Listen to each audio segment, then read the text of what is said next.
Bonjour à tous et à toutes, j'espère que vous allez bien. Aujourd'hui, on s'intéresse à la conquête de la ville de Melun.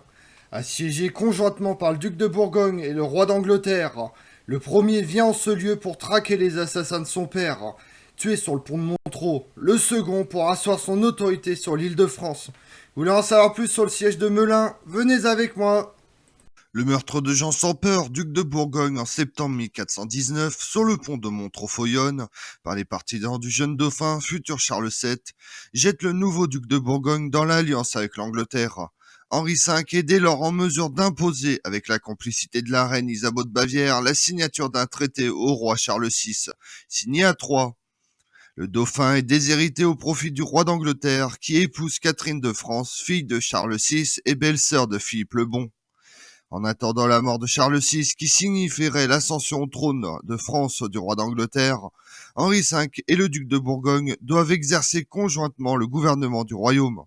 Ainsi est préparée au profit des Lancaster une union qui doit être perpétuelle entre les couronnes de France et d'Angleterre. Bon, pour ce faire, l'autorité anglaise doit être incontestable.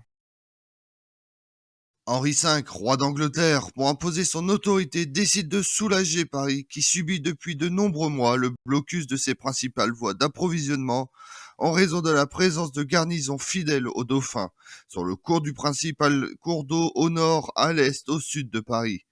Le 4 juin 1420, il quitte Troyes, accompagné de sa femme, du roi et de la reine de France. Jacques Ier, roi d'Écosse, prisonnier du roi d'Angleterre et du duc de Bourgogne. Avec une troupe de 4000 Anglais et un nombre un peu plus important de troupes bourguignonnes, l'armée se dirige d'abord vers Sens, qui capitule sans opposer de résistance le 11 juin. L'armée anglo-bourguignonne marche ensuite sur Montreux. Montreux-Foyonne est alors une ville fortifiée dont les défenses se répartissent en deux secteurs. Le château, qui occupe la pointe, se trouvant au confluent de la Seine et de l'Yonne. Il contrôle les ponts, enjambant les deux fleuves et entourant d'eau de tous côtés grâce aux confluents et aux fossés mouillés sur sa face est. Toute la péninsule est alors ceinturée de murs jalonnés de tours. Au milieu de cet espace se trouve le grand donjon carré du XIIe siècle.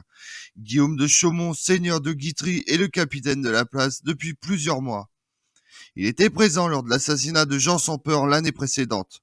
Il dispose alors de 500 hommes pour tenir les deux secteurs de la ville. Le 23 juin, la ville est prise d'assaut, mais la plus grande partie de la garnison, malgré les pertes, parviennent à se réfugier dans le château. Philippe de Bourgogne fait exhumer le corps de son père qui reposait alors dans l'église Notre-Dame. Le 25 juin, un requiem est célébré dans la même église en présence du duc, du roi d'Angleterre, du duc de Clarence.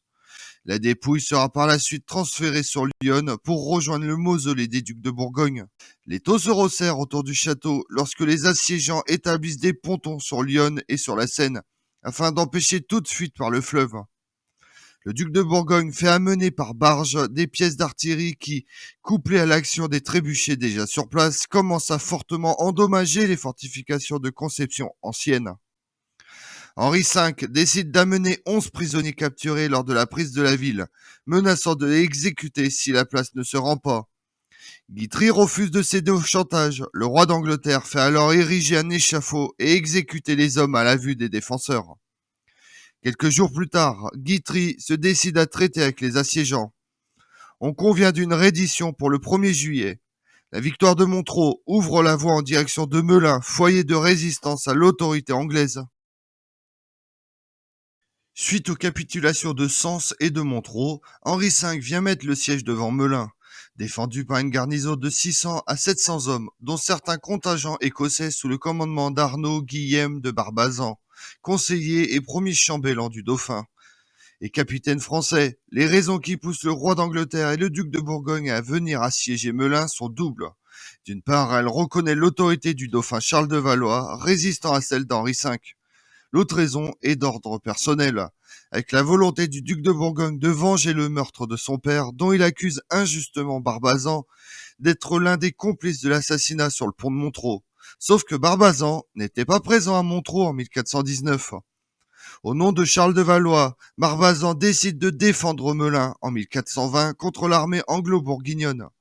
Le capitaine français tient la ville durant 5 mois, repoussant les troupes anglaises et bourguignonnes avec à leur tête le roi Henri V et le duc Philippe III de Bourgogne. Attendant du secours de la part du dauphin, les habitants montrent un grand courage en résistant avec acharnement et un patriotisme exacerbé avec la dynastie Valois. Pour éviter la famine, les habitants de Melun doivent se nourrir de chevaux, puis de rats et de souris. Lorsque l'argent vient à manquer, les plus nobles bourgeois s'engagent à fournir la solde des gens de guerre sur leurs cassettes personnelles. Cependant, la perte de tout espoir d'être secouru par une armée française, ainsi que la famine, cause finalement la chute de la ville. Melun en tire d'ailleurs sa devise, fidèle au mur jusqu'à manger des rats. Les habitants doivent se rendre aux Anglais qui leur imposent les plus dures conditions. Des otages sont livrés et un grand nombre d'habitants emmenés prisonniers, dont Barbazan. Les soldats écossais qui avaient combattu aux côtés de Barbazan sont immédiatement exécutés devant le roi Jacques Ier, roi d'Écosse. Accusé de complicité dans l'assassinat de Jean sans Peur en 1419, Barbazan est soumis à la torture et enfermé à Château-Gaillard. Il n'en sort affaibli qu'en 1429, lorsque la Hire s'empare de la forteresse. Barbazan se met immédiatement au service de Charles VII et combat pour lui jusqu'à sa mort en 1431. Comme on l'a vu, la prise de Melun n'a pas été une partie facile pour le roi d'Angleterre, qui doit se heurter à une farouche résistance. Les Anglais demeurent maîtres de Melun jusqu'en 1430, date à laquelle la ville se libère d'elle-même de l'emprise anglaise, profitant d'une garnison affaiblie. Elle fut toutefois reprise par les Anglais en 1432 pour être définitivement libérée en 1435. Je vous remercie d'avoir suivi cette vidéo en ma compagnie. Si vous voulez connaître mes autres vidéos, retrouvez-moi sur ma chaîne YouTube Tout sur l'Histoire avec Damien, mais également sur les réseaux sociaux, Twitter et Instagram, Histoire Damien. Et pensez à liker, commenter et vous abonner. Je vous remercie à tous.